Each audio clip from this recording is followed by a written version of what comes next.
Gazette du Togo, une vision sur l'actualité togolaise et sur le monde.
Ṣé pàtàkì tí ó máa rí àwọn mi tí ó ti wá bí alíṣẹ́ lóòótọ́ ni. Àwọn àyàwó tó ń fẹ́ ní ìyàwó tí ó wá bí alíyàwó.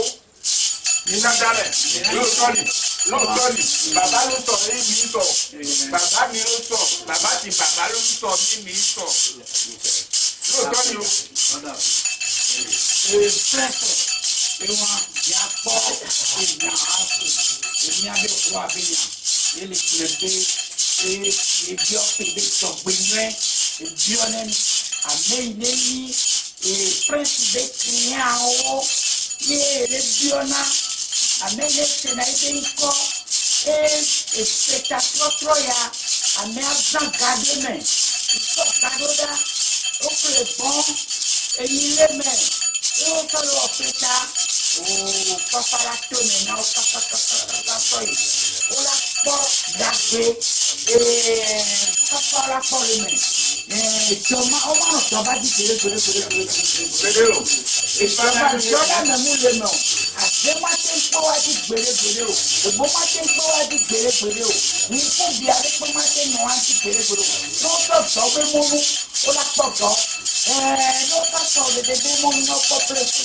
Ora kpɔtɔ la de n'o bɛ de fie mi le ya miatɔ ƒe le to ƒo ne ya de prince o kpɔ n'o kpɔ prince a ora nya be numa ebu edi bɔ xoxoxo eta de ame sia me ba nya be de fi ke mi le fie fifia mi tɔ dɔdi fifia nti kɛ ama adre mi atɔ dɔdi kaka nya etɔ fifia mi awu enu be pɛntɛ ke mi tɔ dɔ adi wa mi awu enu tɔ abe ame tɔ fifia. Mungkin orang yang melihat jatuh, ini yang melihat tali ameto, wah, orang mana ada mereka, ne, mereka banyak bete, mereka jago pada lapo, apa pada kurikulum, Alors Michel, vous savez déjà, on avait annoncé beau temps que les cérémonies de fin d'année doivent s'annoncer et se passer, se finaliser ici, dans le palais du prince GMT Santé, avec le roi, les sages, les notables, et ils sont là, et les autres aussi sont dans la forêt sacrée en train de faire de leur côté.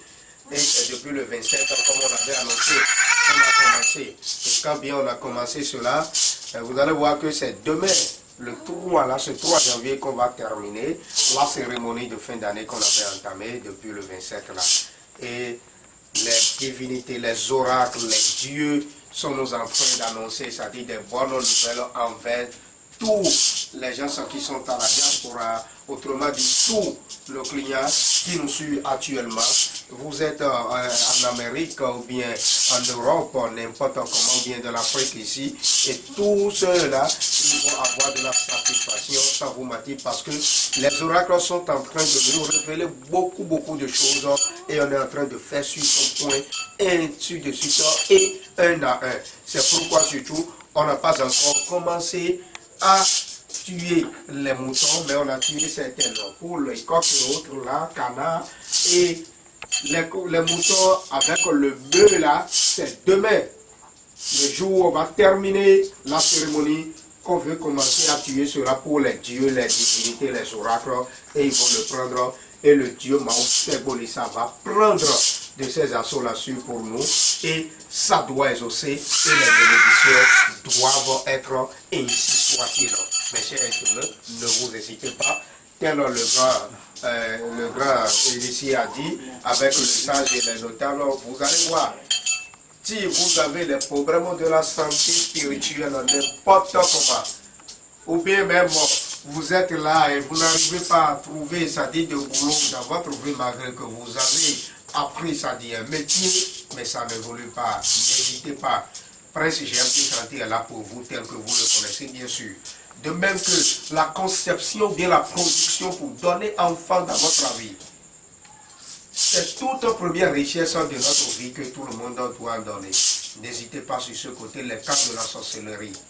Ah, on est là en train de mettre les pieds dans aussi les parts de nos grands et vous allez voir que cela doit aller ainsi soit-il. Les problèmes du foyer, et vous avez les divisions de couple, les divorces et autres, n'hésitez pas.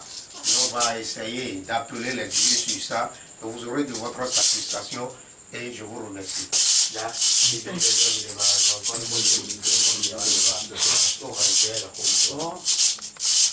Oh, la cérémonie a été commencée depuis le 27.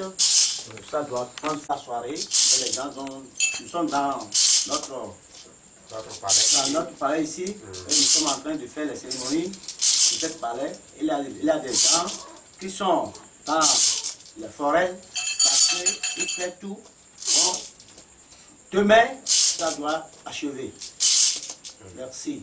Tout ce que nous avons.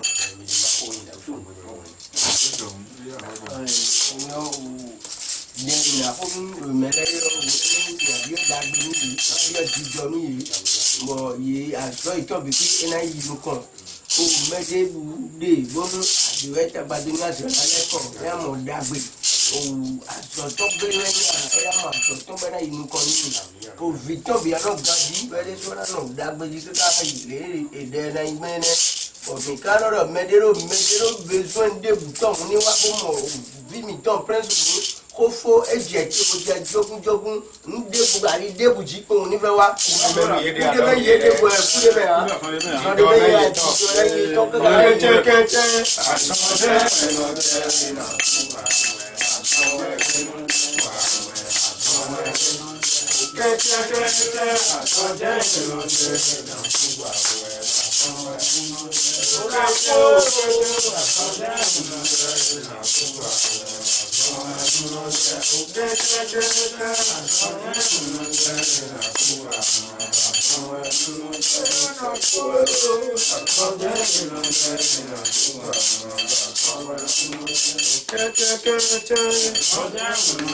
Akele ganu, kwa ti so akele ganu. Asane kana mesiame, dagbe ne kana mesiame, mo kana akudo. Asedu no mu na pe o. Sebo ta akele ganu.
Oui, alors Prince Diamté, santé, bonsoir.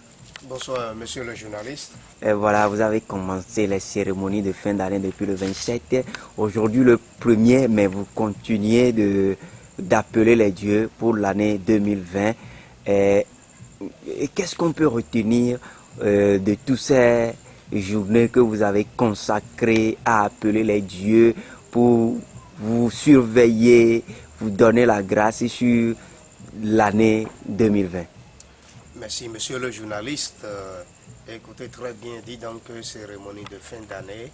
Et on est en train de consacrer et à donner d'énergie, à dépenser d'énergie, à fournir d'énergie pour nos dieux, nos divinités, nos oracles. C'est parce qu'ils en ont fait beaucoup pour nous aussi. Et il est temps que nous aussi, nous allons les récompenser avec ce que l'on pouvait. C'est à cet ordre que la cérémonie de fin d'année, cela existait depuis au temps de l'Antiquité, avant aussi, nous aussi, notre temps. Et à cela, on avait commencé, tel vous venez de dire tout à l'heure, depuis le 27, qu'on avait commencé, et on va achever cela, c'est-à-dire le 3, demain. Donc à ce niveau, vous allez voir que de tels que beaucoup de clients, ceux de la diaspora, de l'Amérique ou bien de l'Europe, de l'Afrique occidentale également, de l'Afrique de l'Ouest, ils sont là et ils se sont venus assister, ils se sont aussi envoyés de leur participation pour participer à cela. C'est pour donner, c'est-à-dire beaucoup plus de confiance sur l'année à venir, autrement dit l'année où nous sommes déjà, l'année 2020, beaucoup plus de confiance comment, et afin que les dieux, les oracles, les divinités soient avec eux, les accompagnent dans leurs projets, les accompagnent pour leur santé, les accompagnent pour leur longévité, et les œufs là qui viennent de trouver maintenant, l'année 2020 aussi va rester, c'est-à-dire en forme et en bonne pour trouver aussi l'année à venir. À cet ordre d'idée, vous allez voir que quand bien on a commencé par les cérémonies là, les moutons ils sont là-bas, les coqs et poules canards, on est en train de tuer cela depuis fort longtemps. Et demain, quand on va finir ceci, voilà le bœuf qui est là et qui va achever, c'est-à-dire la cérémonie qui va terminer. Et c'est avec ça là qu'on va prendre, c'est-à-dire la fin de notre cérémonie. Et avec les moutons aussi, les chèvres, pour ceux-là qui ont aussi envoyé leur participation. Ceux qui ont mis la main dans la poche, on avait acheté moutons jusqu'à acheter bœufs aussi, que les bénédictions soient pour eux, et ceux qui n'en ont pas trouvé pour cette année, que les dieux, les oracles les accompagnent afin qu'ils puissent en trouver pour les années à venir. Et aussi les meilleurs vœux, surtout les vœux de la santé, longévité, prospérité. Avec cela, je crois que tous les restes, c'est à venir. Et vous en aurez au nom de Dieu, Maoussé Bolissa. Ainsi soit-il, ça doit aller tel qu'il le faut. Merci, monsieur le journaliste. La Gazette du Togo, une vision sur l'actualité togolaise et sur le monde. Rejoignez-nous sur le www.lagazettedutogo.com ou sur nos comptes Facebook, Twitter et YouTube. Pour tout contact, écrivez à contact@lagazettedutogo.com ou appelez le 92 80 88 53. La Gazette du Togo, c'est l'information en continu.